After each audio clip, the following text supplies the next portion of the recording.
Le cime delle montagne legano in modo indissolubile il loro nome a quello degli esploratori o degli alpinisti che per primi ne hanno conquistato la vetta. Nella maggior parte dei casi questi nomi sono maschili. D'altronde nel 1800 non godevamo dei diritti e delle libertà duramente conquistati negli ultimi 2 secoli. A quel tempo potevamo aspirare al massimo a diventare domestiche, educatrici o infermiere, non di certo alpiniste. Tuttavia, anche in quell'epoca ci sono state donne protagoniste, persone uniche e speciali, capaci di primeggiare in un mondo maschile dove ardore, coraggio e forza fisica erano associati prioritariamente all'uomo. Tra queste ci sono sicuramente le sorelle Minetta e Annina Grassi, che il 21 agosto 1879 portarono a termine la prima ascensione al Monte Sernio, imponente sperone roccioso ancora conosciuto come la Montagna delle Donne.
Bene, allora dopo 4 ore e 20 circa sono arrivato sulla cima del Sernio.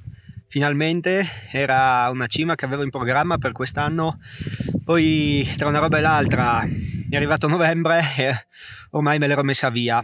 Poi in realtà questo novrile mi ha permesso di salire qui sulla cima, 2197, dovrebbe essere 2190. E oggi è il 10 di novembre e vabbè, adesso sono un po' più vestito perché c'è una leggera arietta, c'è un po' di bora, ma si sta da Dio. Peccato c'è un po' di foschia in pianura, qui il mare si vede malapena, si vede molto meglio in direzione sud-ovest, diciamo, sembrerebbe la laguna di Venezia. Non ho i binocoli purtroppo. Comunque spettacolare qui dietro alle mie spalle verso l'Austria ma anche verso il Cadore. Super super panorama. Questa è una cima praticamente in mezzo alla Carnia quasi. No, in realtà no, è un po' defilata, però diciamo che è in mezzo a tutti i gruppi montuosi qui del Friuli, è abbastanza alta, non ha niente di più alto vicino, quindi la vista spazia veramente a 360 gradi. Come già detto, questa è la Montagna delle Donne, scalata per la prima volta a fine 1800 da 2 donne. E per salire qui ho fatto, invece di fare il sentiero diciamo classico che farò adesso per la discesa, ho fatto il sentiero Piero Nobile, un sentiero alpinistico. Lì tutto bene fino quando sono arrivato alla seconda forcelletta, purtroppo ho perso un segnale e sono finito in mezzo ai mughi, ho dovuto fare un po' di ravanage, alcuni tratti abbastanza interessanti, quindi ho perso circa una mezz'oretta secondo me, dai 20 minuti alla mezz'ora. Pertanto così facendo il giro probabilmente sarei stato entro le 4 ore, orario che mi ero prefissato. Ora sono un po' tirato, difatti adesso ho mangiato velocemente un panino e riparto subito. Sono le 2, viene buio alle 5, ho la torcia, in teoria adesso per scendere starò meno, starò 2 ore e mezza credo, però in ogni caso sono un po' tiratino, ma insomma fa caldino, si sta bene, sta veramente da Dio qua su. Allora, visto l'orario, adesso riparto e non credo che filmerò altro. Se lascerò un paio di dati qui sotto in descrizione riguardo a questo giro. Il sentiero Piero Nobile è un sentiero alpinistico, pertanto bisogna avere almeno un po' di esperienza. Sono i passaggi chiave, sono tutti e due di secondo grado, secondo più forse. Sicuramente il verso che ti consiglio è come l'ho fatto io, per cui dal Porto Nat verso Torno Viernulis. Per farlo dall'altra parte, magari se ci si porta 30 metri di corda, ci sono degli anelli di calata, dei mughi dove si può passare, però per farlo in discesa nell'altro verso bisogna essere, secondo me, almeno bravi ad arrampicare. Poi per la salita al Sernio direi che forse c'è un passaggio di secondo grado, però non è particolarmente difficile.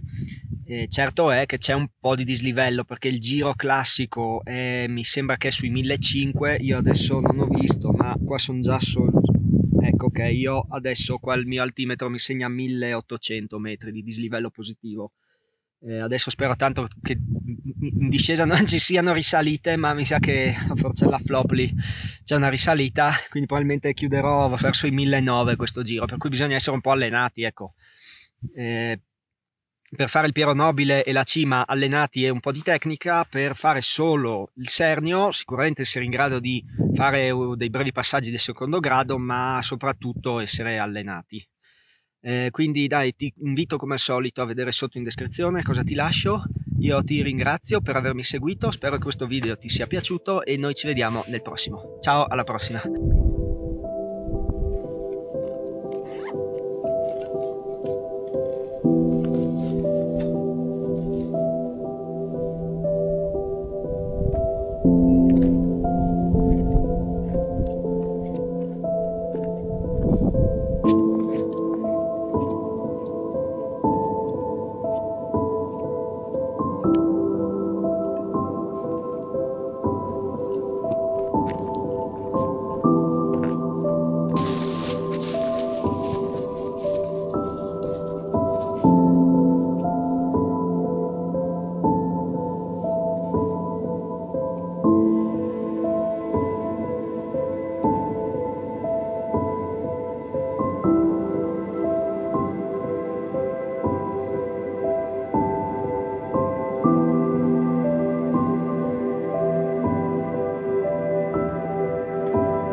Beh, innanzitutto grazie per essere arrivato fin qui e poi volevo scusarmi per la qualità di alcune clip. Purtroppo le condizioni di luce non erano delle più semplici, molta ombra, forti contrasti.